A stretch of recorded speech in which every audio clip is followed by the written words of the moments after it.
Hi again, everybody. Okay, today I'm going to start dismantling the springs and axles, take them off of the chassis so I can send the rear axle for refurbishment. The front axle is going to be replaced, as I stated earlier. And the springs are going to go and get rebuilt and all new bushings and so on and so forth, and I'm going to go over all those things as I do them.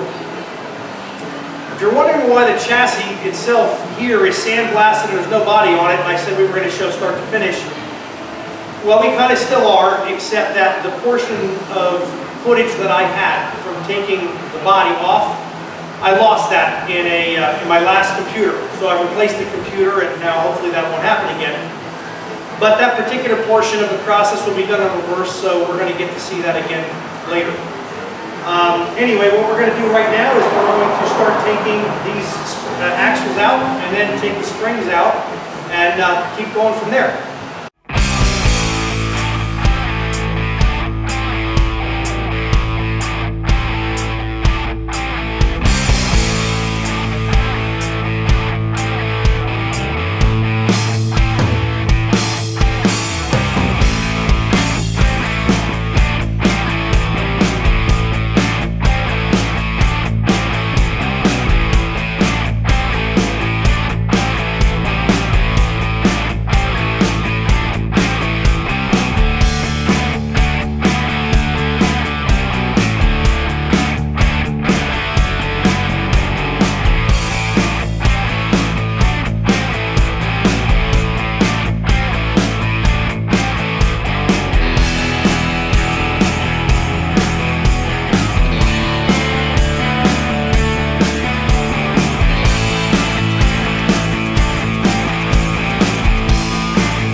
Okay, so we want to get the frame ready for paint, but before we do that, there's a repair that needs to be made. And every one of these highboy frames I've ever messed with, for some reason it's the passenger side. But you'll notice where the bolt comes out through the bracket here for the front leaf spring, the hole is egg-shaped. It's also egg-shaped on the inside. I'm going to fix them both the same way. These 3/16 thick, 9/16 hole washers. They're hardened steel. What I will do is weld the washer, obviously measure where it needs to be. I will weld the washer onto the outside all the way around, right around the circumference of the washer. And then on the inside, wherever the hole matches up to the plate of the washer, that will all be welded. And then it'll be ground down, and I'll run a drill bit back through to clean up the hole. And then when I go to put the bolt through, if the weld is beveled and so on and so forth, once it's painted, this will all kind of look like it belongs there. But it will make this metal much thicker, much stronger, so that that won't happen again in the future. But if you don't fix this, you're just going to wear out your new bushing, and you're going to keep wearing out this bracket to the point that you couldn't fix it. So we're going to fix it. It'll be permanent. So lining up this bolt with where it needs to be and eyeballing it to be level, the washer is going to need to go right about here.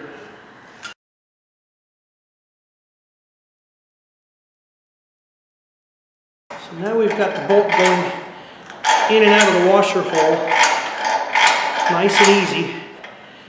And it looks real level, so we should be real close. When we put it back together, we'll put the bolt through here first and then in the back. It'll give me more play to get the thing lined up.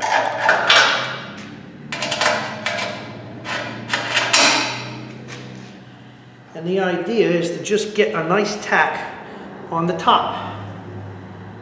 Yeah, it looks good. Get a nice tack on the top so I can take the vice grip off and then continue to weld all the way around. Now, I am no welder, and I can promise you I'd probably rather have my teeth pulled than do it. I'm not very good at it. But I do know enough that you have to have heat penetration. And that is what I will concentrate on, making sure it's a good solid weld. After that, I consider myself to be a pretty good grinder, so the weld should look pretty decent when I'm finished.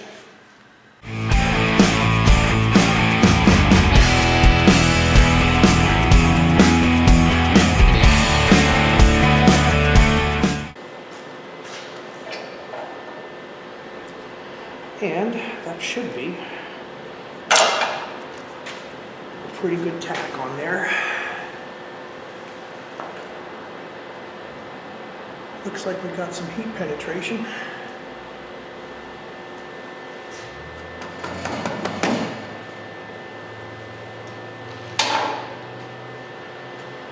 I'll try to weld around this thing.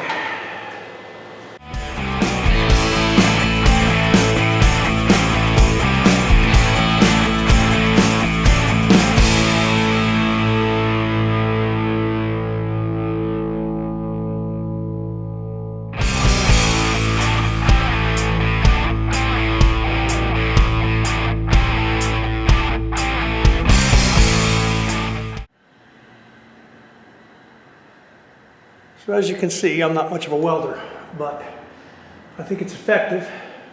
It sure did get hot. We got some penetration through, so I think once that's ground, we should be in some pretty good shape here.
Okay, so where did we leave off? All right, we ground down the factory welds that were jagged so that I wouldn't catch myself and cut myself or smooth them out.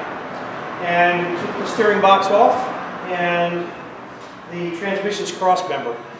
And we ground the back of the frame where there were some welds there from a hitch that was on it at one time.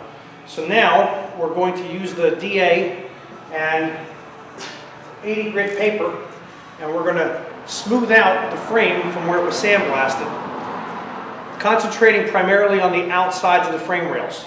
The rest isn't really that important. The paint's going to go on heavy and it's going to fill in little spots. It's going to be smooth, but we want to concentrate on the outsides of the frame rails and the bottom of the frame rails. That's what will be seen when the truck is put back together. So we're going to commence the sanding. As soon as this whole thing's sanded and wiped down and blown down and the floor is cleaned, I'll be ready to paint.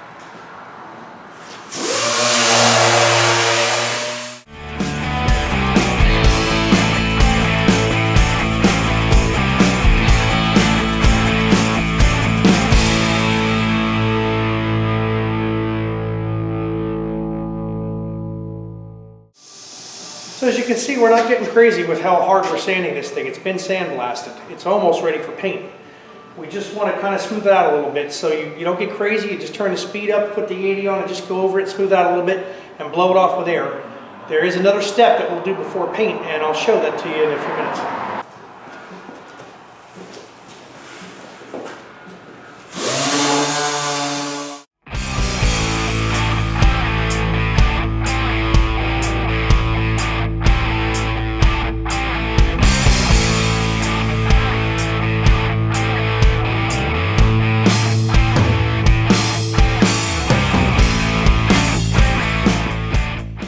Okay, now everybody has their own methods of how to do things. This is Duplicolor Rust Fix. I love this stuff. I've used it on every build I've done so far. It's never let me down.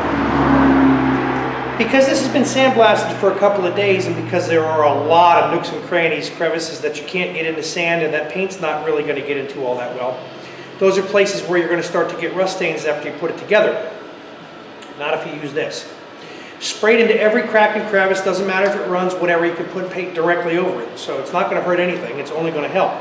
But by doing this, you're going to get the places that you didn't get the sand, and you're going to get it into the places where paint won't go.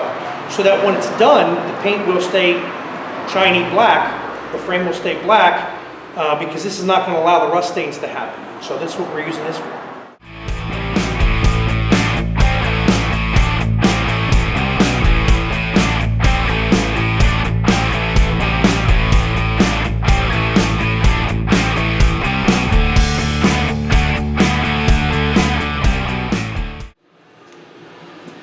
A couple of important points.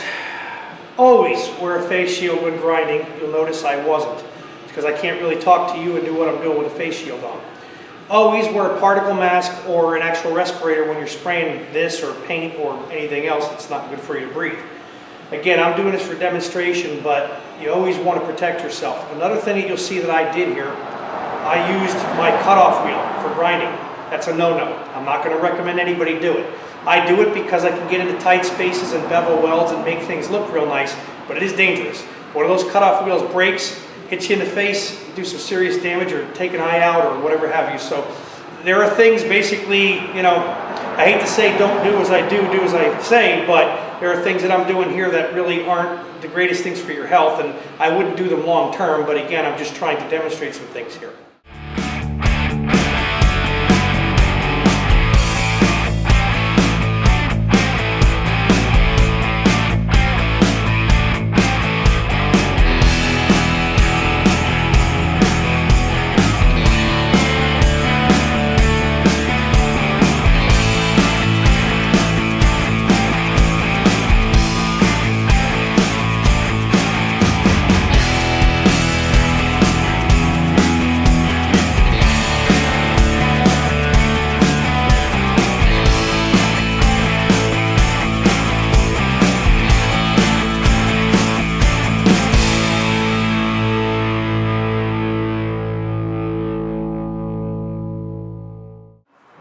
So you want to concentrate this stuff anywhere metal overlaps metal.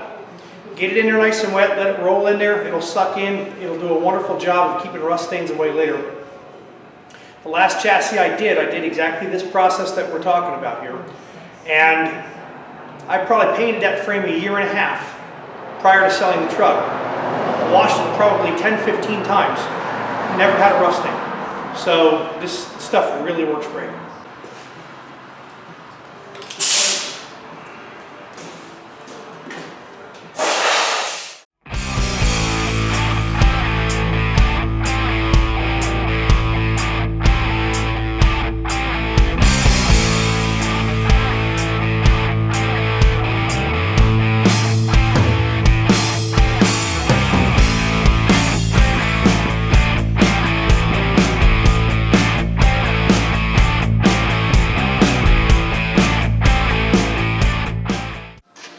Okay, the chassis, the frame, is completely sanded, rust reformed in all nooks and crannies, blown off, everything's ready to go. I'm just about to paint it. I'm not sure I'll be able to film that. If I can find a suitable bag to go over the camera, I don't want to damage the camera. But I'm going to paint it. A lot of people will wonder why there's no primer on the frame. I don't primer my frames. Ford never primered the frames, and that inferior paint from 50 years ago lasted for a long time.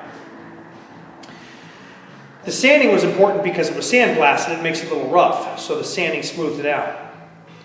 I'll paint starting at the top and working my way under, because the bottom of the truck is what you will see when a truck's put together. So if you're going to have any dry overspray spots, you'd rather have them at the top where you can't see them than at the bottom.